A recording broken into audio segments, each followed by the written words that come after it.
All right, welcome back. Today I've got my buddy Ryan McLeod out of Texas, San Antonio. And we're going to probably talk a little bit about storage, talk about some other asset classes he's dabbling in or starting to dabble in. And want to have him on the show because I know he's a wealth of knowledge. And, well, Ryan, why don't you introduce yourself? Tell us a little bit about yourself.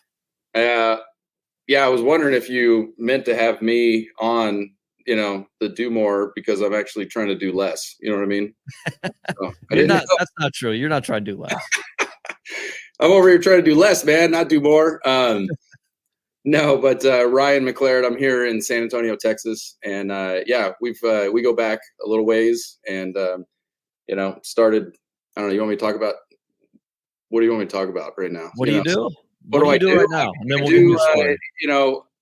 Going back a few years, I got into self-storage. And so, some of my history, I got a lot of good real estate background, back in the 2000s. I was working at this bank and this guy came in and, he kept bringing in a lot of big checks. And this guy's like 30 years old and I finally asked him, I was the teller. I was just a little old teller, and I asked him, what do you do, man? He's like, oh, I run a mortgage brokerage company. And I said, I have no clue what that is, but this guy makes a lot of money. And so I asked him, can I come work for you? And he said, yeah. So that got me started in learning all about, real estate and loans and doing mortgages.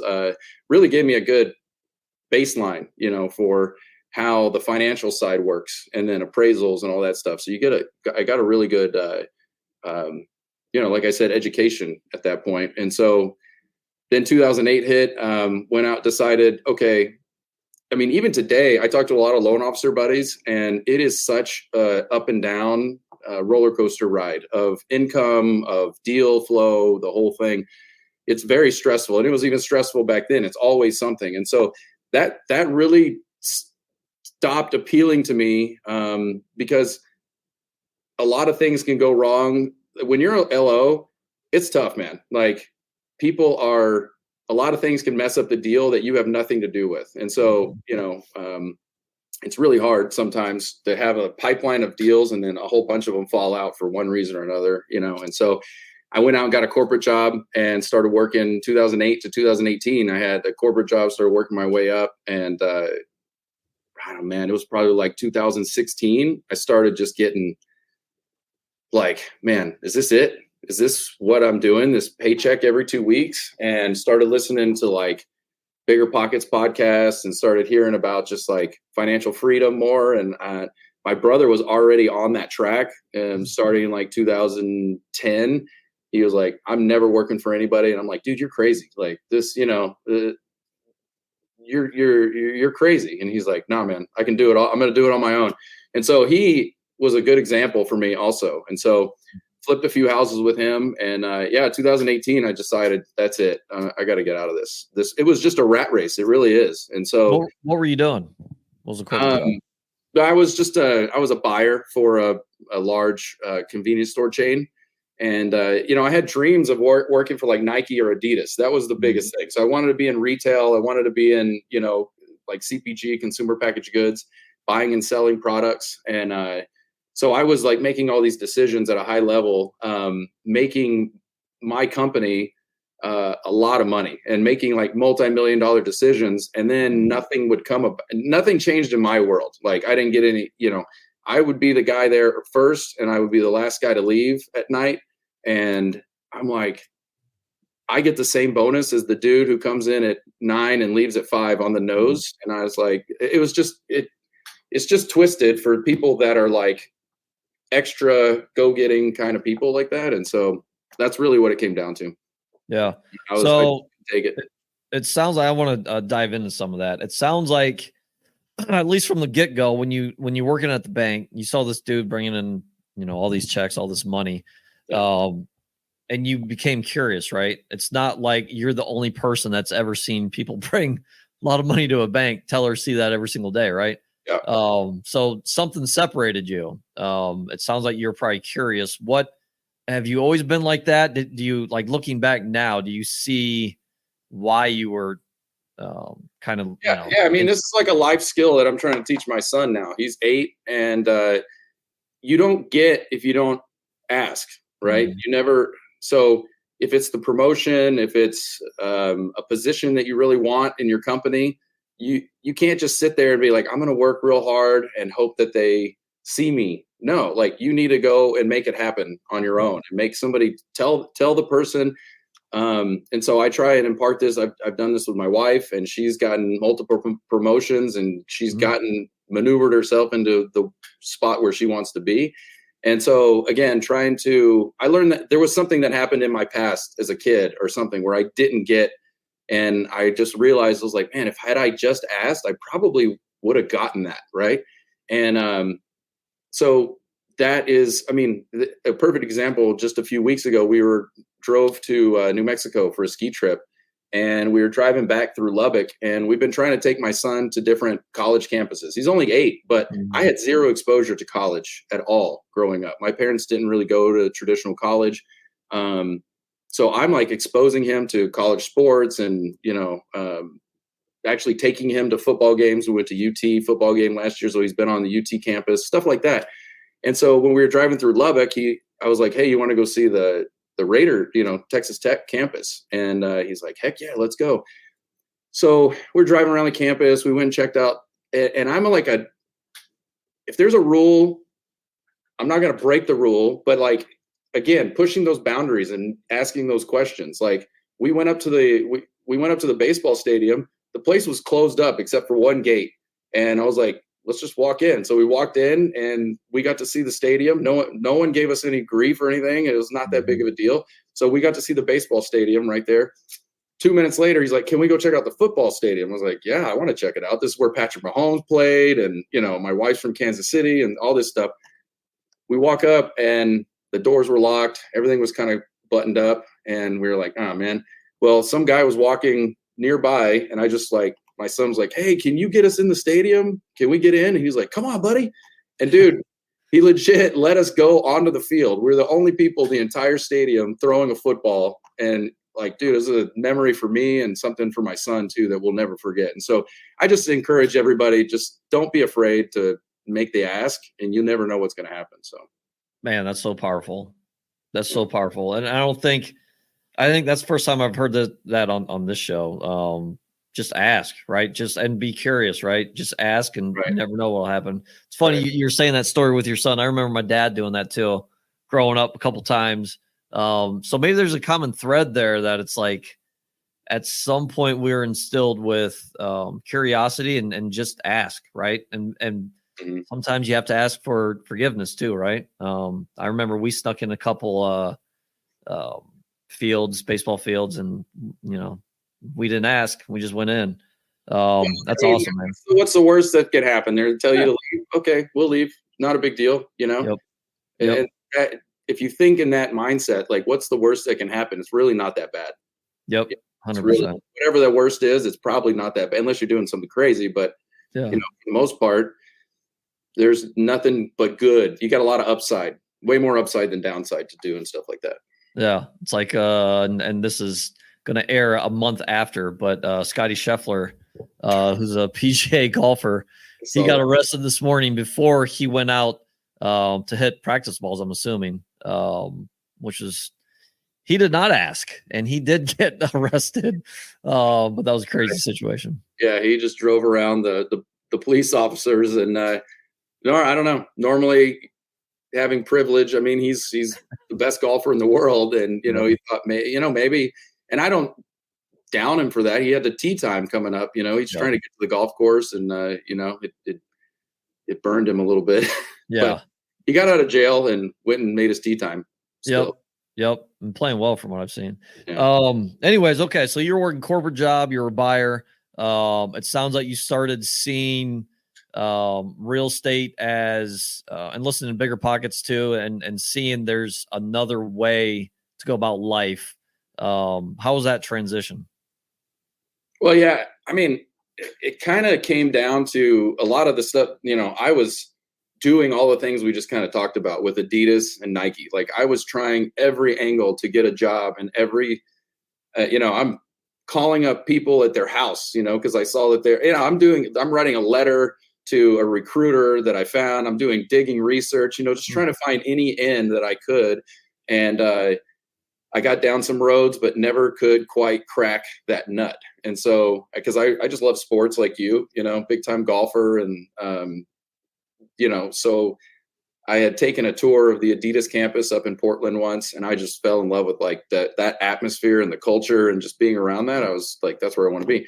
It just didn't happen. It didn't happen. And so when that kind of, I figured, I'm like, okay, I'm ending this journey. What can I do next? Like, I'm not just going to keep languishing or like, just like take the status quo here. And you can get in that cycle. A lot of people do it. And I think just changing from that, not everybody can do it or wants to do it. There's people that want to have that security and want to just be, that's fine. There's nothing wrong with that whatsoever. But it just wasn't for me. I was dying a little bit inside every single day. Literally, like I just felt like I cannot do this any longer. And so I literally, the biggest reason what do you think the biggest reason that that you were dying inside? Well, because I think I liked what I did. I didn't like exactly doing the same thing for so long. Like it had my boss, or if you've got a good boss or a good leader to follow in your company, that can make all the difference in the world. Yeah. That could be a huge key thing. I don't think I've ever had that. I never had like, oh my gosh, this guy, I want to follow him to the ends of the earth. I'll work for him forever. And I want to be him. Right. I want, Instead, the opposite was there. I was like, this guy sucks. Like this guy doesn't have, I could go on deep stories, but like I'm kind of a challenger guy. I would be in a meeting with the CMO of the company and we would be fighting almost because I'm like, we need to do this. And he's like, you're not doing that. And I would pitch my point. Meanwhile, my boss is like, oh my God, I can't believe he's talking to him. But guess what? That CMO and I are still friends now to this day. Years later, I was just over at his house the other day. Like he is way older than me, but I looked at him like a mentor because like this dude he started from the bottom. He made it all the way to the C-suite. He was the mentor that I looked at. And so my boss right below him though, just wasn't. He was more reserved and like, okay, yes, sir. Okay, we'll do whatever. Like, I'm not going to challenge the status quo. I'm not going to do anything. And so that can have a lot to do with it, with what people perceive in their job, if they really like it or they don't. And so and then there's just, like I said, there's varying levels of people, the people that want to just come in, do what they need to do, get home and turn that off. Okay, cool. They don't want to, being an entrepreneur is not easy. It's lonely as all heck, The thing with having a job and going in and, BSing around the water cooler and, going to lunch. And you waste so much time, dude. Also, that also bothered me. It's like, I got to be here at the crack of 7:30 on the nose, or my boss is like eyeballing me, like, why are you here at 7:32? What's going on? I'm like, oh my God, and then, but you can take an hour and a half lunch and, mess around. I don't know. So I'm rambling now, but that's kind of all those things kind of just add up. And if you're somebody who's like, I can do this on my own, I'm going to go do it on my own. I believe in myself, no matter what happens. A lot of people though get in this, they get into the hamster wheel and they go and buy more things. They get a raise, they go buy a bigger house, they get a raise, they go buy a better car. And they feel like they need to be somebody to the world that nobody should care about or does care about. You know what I mean? And so keeping up with the Joneses traps people, buying stuff, getting into storage. Like, I like those people because they're buying more crap and putting it in, having to put their old crap in storage, and that helps us out. Yeah, that's true. Yep. No, you're definitely a I'd say, like, if you feel trapped, you got to unwind that. You need to unwind that kind of web that you created for yourself. And so I've always been just like, I don't need the nicest stuff. I do like nice vehicles, but dude, I'll buy a 4-year-old vehicle that's like the nicest one at that time, but it's already come down in price so much that I get a good deal on it. And then it looks like I'm driving some nice car, but it's really, whatever. And so I try not to get too trapped up in that stuff. And if you save up enough money and you feel comfortable and you feel like you can believe in yourself, then go for it. I always tell people, go for it. Yep, 100%. No, you're definitely a person that I would say probably is questions, and this isn't this is a positive in my mind. Questions authority, and if you got someone above you that's incompetent, that one doesn't work as hard as you and isn't as, I don't want to say as smart, because we're all smart in our own ways, right? But isn't as just competent in there as they should be. Like you yourself, you're going to question. And that's going to break down things. And I think that's probably true with a lot of entrepreneurs, right? How did that go? Did you have that same experience or something similar, or what was it like for you back then? Yes. Yes. And I mean, does go public, but yeah, I mean, there were definitely things at my job that I learned to do, but a lot of things learned what not to do. And yeah, I did not have someone above me that worked harder than me. Had the drive as me, and yeah, that's a disaster waiting to happen. So back to you. So you're working 9 to 5. How did you eventually just say, you know what? It sounds like almost a decade, right? That you're just like, all right, I'm done. How did you get to that point? Yeah, I mean, it was all that stuff that just led up to it, and I had been stewing on it for 6 months to a year, really, of just like, okay, what can I do? Really, what really happened was just a weird, I'm not going to go into the details of it, but there was like a business opportunity that a friend of a friend was like, hey, we need someone to join our team. And I really didn't even get too much into the details. I was just like, cool. Like it was more of an entrepreneurial kind of like, build something here in Texas. And I was like, I didn't need much of an excuse at that point. I had already kind of made it up in my mind that I need to go do something else. And so that didn't last very long. It was a fleeting thing, but it got me to quit, it got me to put in my notice. And,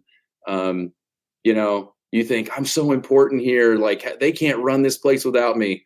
Dude, the day I was gone, they're like, bye, Felicia. You know what I mean? Kind of thing. So like, somebody else came in that could do the job and they did it. Fine. Great. Cool. Good for them. You know what I mean? You're not, you're not irreplaceable, I guess. You know what I mean? And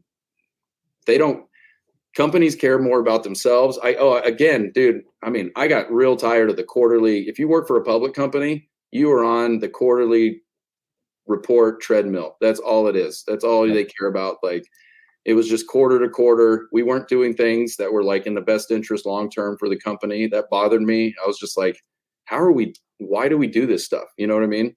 And so that's just not how I run my business today. Really. It's just like, I'm always thinking about how we can service the customer the best and create the best experience. And so that's what I wasn't getting out of, the prior job, corporate life. They're really just looking at stock price and how can, we had a big acquisition happen with our company. The entire C-suite got paid out big time golden parachutes, and half of my friends got fired. So like there was a small group of people that made out really well, and a whole bunch of people that got burned and lost their jobs. And I got kept on, but I was like, I got a problem with this, so that kind of stuff. All that added up. Yeah, really, to me just saying I got to go. And so, so you did leave. What was your transition like in the real estate and then in the storage? Yeah. My brother, like I said, had already kind of moved on years prior, and he was full-time flipping houses and full-time wholesaling houses. And so I went and sat down in his office one day, and he told me what wholesaling was and what, I already knew. I had already flipped some houses with him on the side after work kind of thing. And we made some money. It was good, but he was doing it full time. He had a bunch of rentals. So he knew what he was doing. I mean, he was buying houses back in 2010 for like $5,000, $15,000. It was nuts. And like, you never know what's going to happen, but he did all right for himself. And so I joined up with his small, he had a small operation going, and then he's like, look, if you'd come on, let's blow this up a little bit bigger. And so we were part of a pretty big mastermind group for flipping houses and wholesaling houses. And we kind of took it to another level and did really well in 2019 and flipped a bunch of houses, wholesaled a bunch of houses. And that was looking good also in the first quarter of 2020. And then much like anybody else, COVID hit in the end of the first quarter. And that just kind of shut down all investor activity, really. You know, it was probably 6 months before anything started happening again. But in that 6 months, I was at home. I went to a couple, I started learning about commercial real estate toward the, first part of 2020. And that just blew my mind. The power of, forced appreciation and the power of commercial real estate. And I was like, this is way more attractive to me. You know what I mean? Wholesaling started getting real, just like shady. There was a bunch of some shady characters. It had a bad rap. It wasn't, there might've been some legislation that was coming down that I was like, oh man, this could kind of shut down the whole wholesaling game.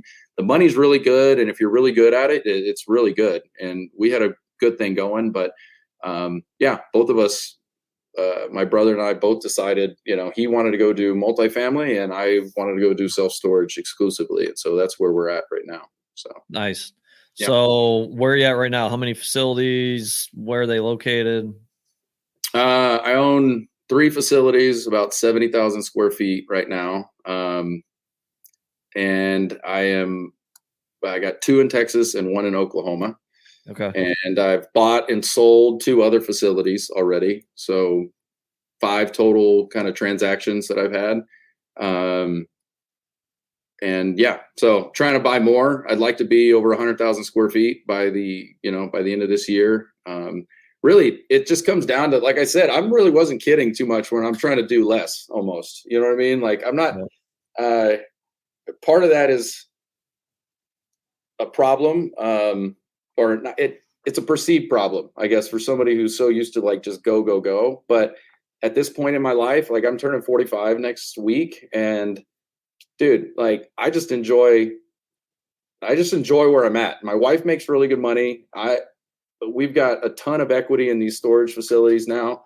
I just, it's not like some major cash flow windfall. When I first started doing this, I was like, oh, you just buy one and you make a lot of money on cash flow. Really, you're not making a ton on the cash flow.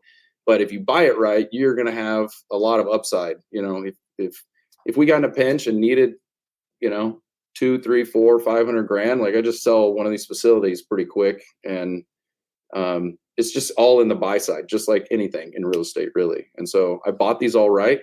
And I feel really good about the position we're in. But before I came on here, I was playing pickleball this morning for 3 hours. So I drop off my son at school every morning and I can go to the pickleball courts and play with a bunch of high-level pickleball guys, get my fix on that. And then I come here and either do real estate all day or talk real estate with guys like you. So, yeah, no, it's awesome. So is freedom your number one priority? Yeah, really. I mean, I'm never going to stop, right? Yeah. I don't think any of us can ever turn this off. And so it's just more of a comfort level, really, is where I've gotten to, in terms of just growing up completely poor, or just lower middle class. I felt like we were broke, you know what I mean? Which we kind of were. But my parents just never made a whole lot of money, ever. And I just didn't want that. And so now it's a whole new challenge. And I don't know how. I talk to you, I talk to other guys about this in our circle a lot. Really, is just like, okay, now we've gotten to this point that we grew up with nothing. So we've learned the way to struggle. We've learned how to fight. And our kids are already starting way farther ahead. And, I've got a new baby girl that's a 1-year-old and I got an 8-year-old, and just trying to teach them how to struggle a little bit. And everything doesn't just come easy like this. Like Disney World 2 times a year is like a privilege, you know what I mean? Or that kind of stuff. And so I don't know. So this topic actually comes up a lot on here. I say a lot, relatively a lot. Yeah. So what are you doing to instill that in your kids? I just asked you first. Oh, you asked me? Oh, I didn't know that was a question. I was saying, how do you get through that too? Because it's tough. It really is. And so it's a constant thing of just trying to, for us, it's just my wife and I being on the same page that it is important, and just teaching gratitude and teaching, letting them know that this isn't the real, I don't know, it's not the real world. But I had to tell my son, look, I'll take away everything. I'm fine to go live in a small house with no toys and blah, blah, blah. And he was like, what? I'm like, yeah, like you just don't get these things. You know what I mean? You have to work for them. And so we don't give him everything. And he doesn't really ask for a lot, but sometimes he'll just show an attitude of like, I should just privilege or expectancy. And you just have to constantly reiterate, especially while they're young, that they don't quite get it. Like not everybody lives like this, you know? Yep. Well, and we're in a similar boat where obviously we're both at home. I think your office is at home, right? Yeah. So my office is at home. My wife is a stay-at-home mom. So the kids don't really see. They didn't see. My daughter was, what was she, 6 when I quit my job, my 9 to 5. Mm-hmm. She doesn't really remember me going to work, right? Yep. So they don't understand that. They just see mom and dad are at home. Sitting around all the time. Sitting around, right. So there are times where I try my best to, I don't say not make up work because that's not the right term, but I definitely try to put in more work. And that's right now they have no idea. They're at school. But during the summer, there are definitely days where I'm like, I need to kind of show them like there's still a grind. And it's tough because it's like we'll drive around and I'll tell both our kids like, hey, this is a Tuesday at 1:00. Most people are working right now. And then I'll tell them like, here's Chick-fil-A. There's people working right now to be able to pay bills, buy food, pay for rent. Mm-hmm. So it's tough. The best thing I agree with you. Like we kind of like a chip on the shoulder, right? We probably have somewhat of a chip on the shoulder to where we want to do better. The best thing I heard was I want to try to make my kids stand on top of my shoulders, right? So build upon what we've already done. Mm. Will they do that? That's the tough part. It's like, how do we create that chip? How do we create that drive and that hunger and that discipline to do that? Because I don't know. I don't think any of us have the right answer. But that's do your best. It's not easy. And I don't know about you. I've got a deeper appreciation just for parenthood in general. After you have your own kids, you're like, oh, this really is not all that easy, I guess. Yeah. And so, I've had to let go of certain things with my own family just because it's like, all right, that's the world that they knew. And that's how they thought they needed to raise kids and this and that. And like, I'm over here like, God, I hope I don't screw up my kid or something. You know what I mean? Because it's like, it's tough. It's tough to do all the right stuff all the time. So, yep. Well, and I mean, and we could talk about this. I'm sure we can talk about this a while, but I want to get back to your story too. We are both very fortunate to where we've got more time to kind of focus on ourselves, right? Our cups are like you just played pickleball for 3 hours. It's easier for you to fill your cup so that you can be completely attention focused to your kids and your wife, right? Yeah. I know growing up, like my dad worked, he worked all the time. He had a side hustle too. He built houses on the side. Mm-hmm. So my mom and she worked too. She did some side hustles. So it's like their cups were probably never full to where, and not that they're great parents, but their cups were probably never full to where they could give everything to their spouse and their kids. Right. And we have that luxury. There really is a thing though to the freedom that comes with and the joy that it gives me to be able to. I'm one of the only dads, really. There maybe the only dad sometimes at my kids' field trips. It's all moms and me. You know what I mean? Yep. But I love being able to do that, and I love being there. Because my folks weren't really around for my games. I don't remember them being in the stands or being at my golf tournaments and stuff like that. And like, I just want to be. I can coach my son's little league team. We made it deep in the playoffs. We almost won the championship the other day, but fell just a little short. But just being able to be a part of that and not have to, some games were literally, I had to be at the fields at 4:45. That is hard to do when you've got a 9 to 5. You know what I mean? You got to ask, can I get off early or blah, blah, blah, or take some time off? And I just don't have those. issues anymore. So like my stress level in general is just like at the ultimate low, really. Yeah. Yeah. That's the best way to put it. Stress level, right? Like it's you've created a great life for yourself and your family, and it's tough to see. It's tough to envision that freedom leaving, right? And so speaking of that, I know you've got some land. We were just talking the other day. You've got some land, and you're looking to get in the flex space, right? Yeah, bought a couple of commercially zoned acres here in South San Antonio, and it was in this. I was actually driving back from one of my facilities, and I take different routes sometimes just to see kind of what's going on in the city. Mm-hmm. And I just was driving through this one area, and I noticed 2 new apartment complexes were being built across the street from each other, like 350 unit, big, regular big size Class A apartments. Like, okay, what's going on there? Did some more driving. There's neighborhoods, roads are being cut in left and right all over the place. And brand new high school, brand new middle school. And it's really just a bunch of farmland. But all this stuff was kind of happening. And I did some digging. It's in an opportunity zone. I was like, okay.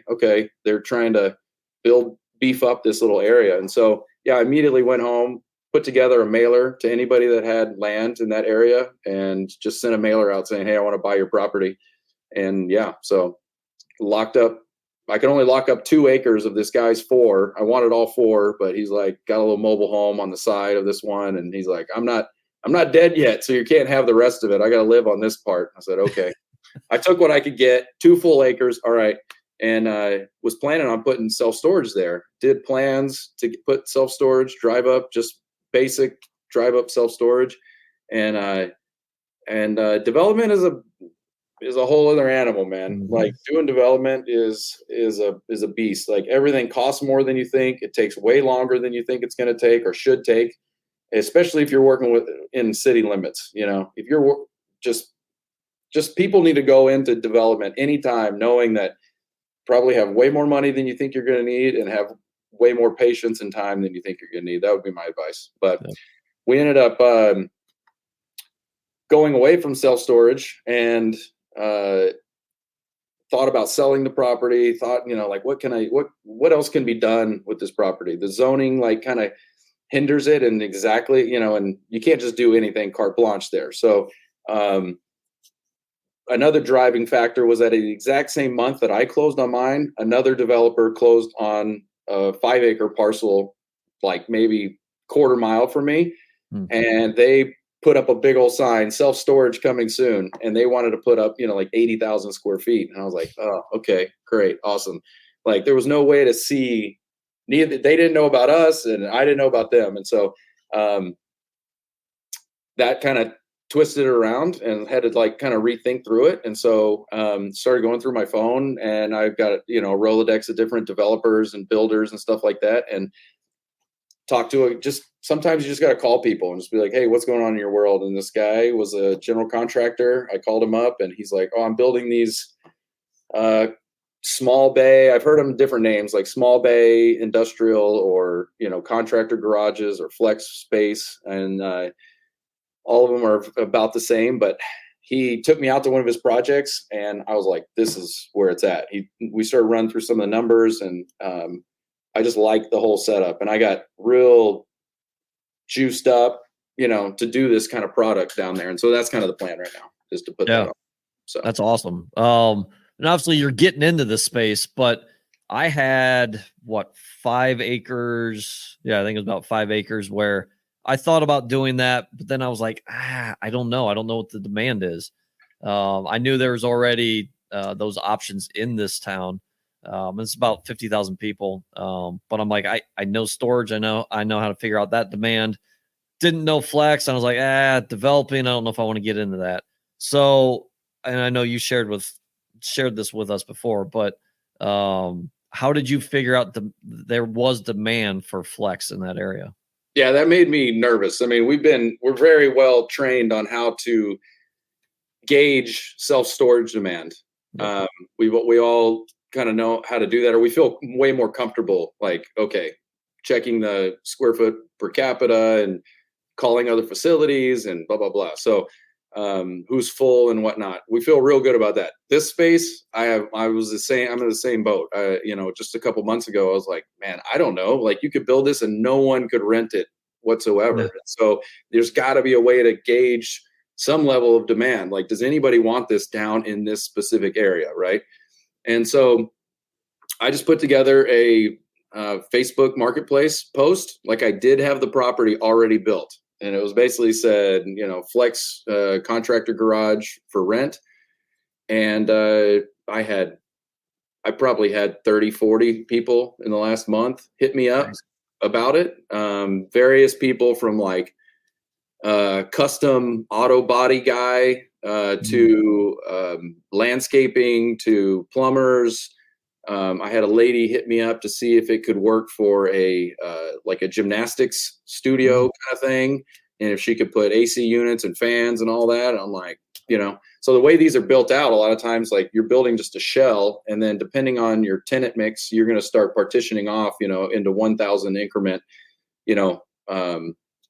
units basically. And so you rent these out. Rent around here is, about $1 a square foot a month, so $12 a year, and plus triple nets. So that's the beauty of this, is that you're having the tenant pay their portion of the taxes, the general maintenance, and insurance. So that's what really attracts me too.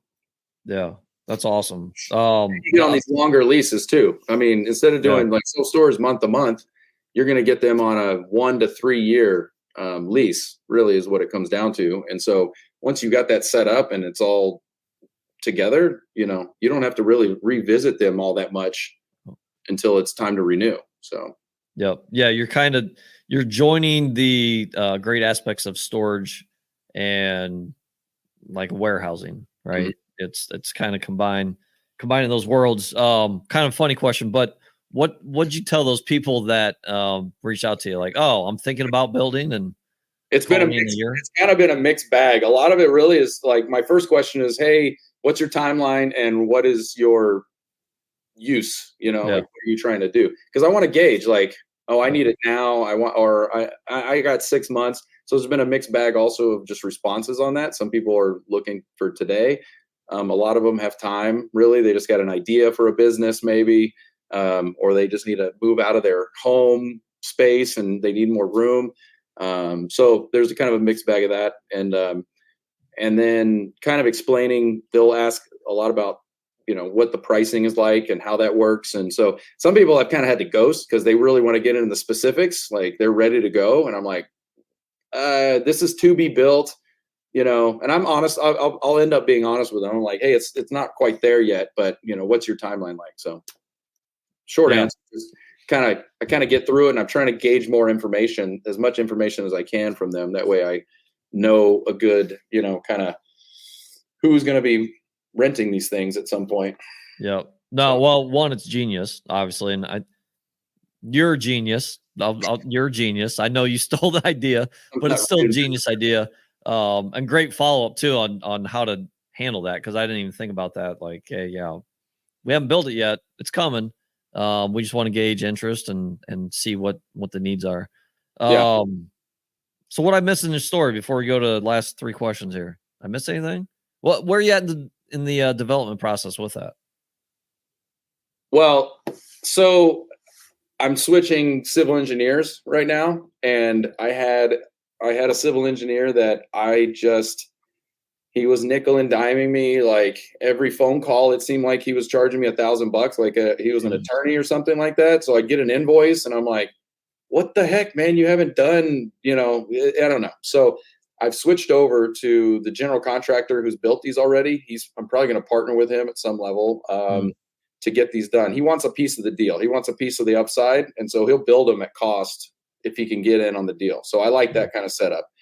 And he's also brought in this new civil engineer that he works with, that we had a sit-down meeting a week and a half ago, and this civil knows his numbers. Like, he's rattling off. He's like, okay, this pond, I can shrink this thing up here to this, and it's going to cost you this much. Like, that's all I really wanted from the other guy, and he wouldn't do it. It was all cryptic. It was all like, hey, we designed a plan that we didn't even meet with you on, and and if you want it reworked, it's going to cost you another 10 grand because we already designed this plan. And I'm like, why didn't you call me? Call me first and talk to me about this before you. They designed literally and had plans for an entire site plan that I would never have gone that direction. And so I'm just not. Your team can make or break a deal, basically, is what I'm getting at. Like, you need to have the right people on your team, and you need to have complementary like skills that you do not have that can move a project along. So like having this contractor that knows this space already and knows the numbers and knows how to build them fast and quick and work with the city. I don't have those skills. Like, I have the skills of finding deals, talking to sellers, locking up, doing land entitlement stuff. Like, I've rezoned properties before and whatnot. I can do all those things. But then when it comes down to physical, like building and moving dirt, like that's a whole other thing. And knowing those costs, that's a tough part of development too. It's like, how much is it going to cost to build this, retaining wall and this detention pond and there's just different varying factors. And so I've got concrete pricing down. I've got metal, down, and fencing, all that kind of stuff. But then moving 12,000 cubic yards of dirt, like, okay, what does that cost? That's tough. That's tough to know. And so I don't know. That's a long-winded way of just saying, trying to have the right team and getting the right people in place is kind of where I'm at right now in that process. Yep. Well, that's a great point. And networking, obviously you've networked and found the right contacts, because you're going to run bad contacts. You're going to run in the bad. I've ran a really bad civil engineer too that tried charging me like $6,000 for 18 months worth of nothing. Yep. But yeah, you had another industry expert that you can rely on, and it sounds like you're probably going to partner with, that's awesome. It's absolutely awesome. Excited to see where you go with that, and maybe depending on how long it takes, 12 months, 18 months, whatever it is, have you back on the show and tell us how it goes. We'll see. I've had this piece of dirt for like, I don't know, 15, 16 months now, something like that, or a year and a half. And not much has happened, right? Yeah. That's what development is not fast. Well, but this new civil engineer is like, I could have you moving dirt in 3 months. He's like, I'll get this done. And I'm like, okay, I'm not getting too excited about that, but if you just have the right people in place, I'm already just like, just the fact that he is talking that talk, and having the right people in place, you can actually get things done. So 100%. That's awesome. Well, let's wrap up here with the last 3 questions. What's one thing that you're better at than everybody else? I feel really that I'm good at picking up the phone and not being afraid to do that. And I just thought everybody could do this, but now that I've gotten a little farther along, I've had people come to me and they're kind of newer in the business and they're just afraid to pick up the phone and talk to people. And there's another guy in wholesaling, and his name's something Daniels, I think, but he wears these t-shirts, TTP, talk to people. And it's really that simple. Like, pick up the phone, don't be afraid, make that first call. There's so many people that find excuses to overanalyze a deal or look at everything before just picking up the phone. Like, they see a storage facility that looks like it's in disrepair, and that looks like it could be a deal. Maybe somebody doesn't care for that place anymore, but they want to run 2 months of analysis before they even pick up the phone to call. Like, that's such a waste of time, And so I feel like me and how I talk to sellers, just my script, I guess, just gets me in the door. I'm able to build rapport pretty quick with people. And so I think that if I could duplicate myself 6 times and just have us all sitting right in here making calls every day, I'd have 8,000 properties. But and everyone playing pickleball too. You'd have a big. I'll play pickleball in the morning. Then we hit the phones. We check out at 3 and hit happy hour. There you go. And celebrate our wins. Yeah. Yeah, that's awesome. No, it's a really good point, because most people, I don't know the percentage, but most people will not pick up the phone and just call people. And I think that's getting less and less, right? Especially with technology. It'll be interesting to see in 20, 30 years how many people will actually how many people will actually converse with each other. Yeah. But yeah, that's absolutely a superhuman strength that not many people have. Other than your development here, what's next for you? I'm going to keep working the development. I'm trying to find, like I said, another 60,000 square feet this year. I've got a couple I'm working on. One's a 45,000 square foot deal in North Texas, and just been running the numbers and really, yeah, just trying to lock up. I think if I can, my strategy really has kind of just been, locking up a deal or two a year. Really gets you a long way. I'm not trying to do volume. I'm trying to do really good deals, really is what it comes down to, and not doing a whole bunch of marginal deals. And so, if I could replicate, I mean, that Oklahoma deal I bought was, I bought it for $1 million flat. I had a broker opinion value the other day. He looked at it and he's like, I think I could sell this for 2.1 right now. I mean, I've only owned it 5 months or 6 months. And I'm like, okay, that's a sweet, I'm not selling right now, but just knowing that I could is pretty sweet. And so, I want to just duplicate that 1 or 2 more times, really is all it is. And like I said, I'm not trying to, hire 50 VAs, to be calling and just doing a whole ton of volume deals. Really, I'm just not in that space. I'd rather spend my time hanging out with my family, going on trips. I joined my wife in Barcelona a couple weeks ago on a whim. She had a conference she had to go to, and I'm like, I'm coming. I'm going. Like, she's like, all right, come on. And so just having the flexibility and the freedom to do that is where I want to go. But to another point, real quick, I know we're coming up on time here, but no, you're good. I did want to hit on this because one of my, you talked about you always see like the best of people. Like, what is it, maybe one question too you could add to your report is like, what do you not do that great? Because that's where what I do struggle on, I guess, is more delegation. I'm always a just do it yourself guy. And the guys that I do see succeeding a lot more, or that have multiple companies or are able to get a lot of things off the ground, like, they're really good at delegating. They're really good at hiring a team or hiring a person to put that into place. And so I've been, I've hired a boots on the ground person for every one of my facilities. Every single one of them is top notch. I've been blessed with who I have. I hired someone to answer all my phones, right? I don't have a call center. I have one person that's nearby me that manages all my facilities. And she's like vested in the business. And I will give these folks on my team, they will get a piece of the upside too. Like, I've been wondering that lately, like, how do I incentivize them, or how do I give them 0.5% or 1% a year ownership in the business? Because right now they already feel like they own it, but I want to reward them for taking ownership of the business. They get excited when we rent 3 units, a week or something like that, just like I do. Right. Yeah. And so, but there's other things that I got going on. Like, when you start owning and getting bigger and bigger, there's other things in your life that start taking away from all the stuff that you are good at. And so my weakness is probably just doing more hiring at some level. And so that's what I'm working on right now, is hiring out some kind of like, it's a VA, but they're going to be reporting directly to me and going to be my like personal assistant on everything, so that things that suck your time and don't bring you joy or fill your cup, like, those are the things you need somebody else to do. And so I've always got to be better at that, because a lot of times I end up just, wasting a lot of time doing things that actually don't bring me any joy. So yeah.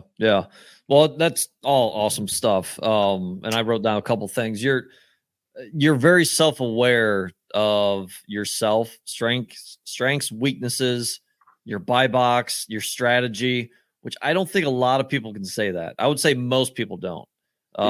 Especially, and I think we've talked about this on the show before, but it seems like the more rooms that we're in, the more conversations we have, people want to talk. How many units do you have? How many square feet do you have? What's your assets under management, right? What's your portfolio? What's the dollar amount that it's worth? None of that truly matters, right?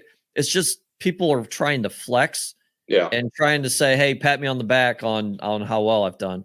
None of it matters, right? You're very self-aware on what you want, how your life should look, how much money you want. Like, you're very self-aware, which I think is a rare thing. And yeah, kudos to you for that, because not many people can. Dude, I'm trying, but I mean, like everybody, we all have struggles. Like that's the age we live in, though, and the Twitter sphere and the social media. Like people just need to stop getting sucked into that stuff and playing comparison games. And you got to figure out what's going to make you happy, and whatever that is, do it. Don't feel like you got to do what everybody else is doing. Figure out what brings you joy, and then do more of that. And if it's making $40,000 a year and living free on the farm or something like that, like you don't have to keep up with anybody. Nobody cares or thinks about a lot of that stuff but you internally. So once you get your head wrapped around that, you'll live a freer life in general. So well said. 100%. Awesome. So anyone wants to connect, have questions for you, where can they find you?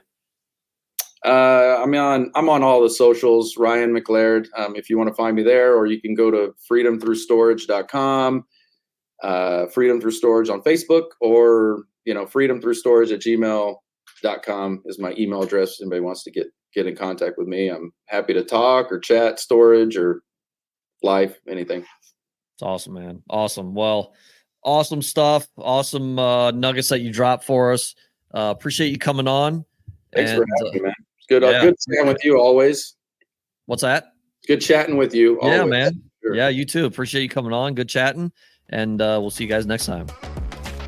Thanks for following, subscribing, and listening to this episode of the Do More podcast hosted by John Farling. To learn more or ask questions, go to l4investing.com.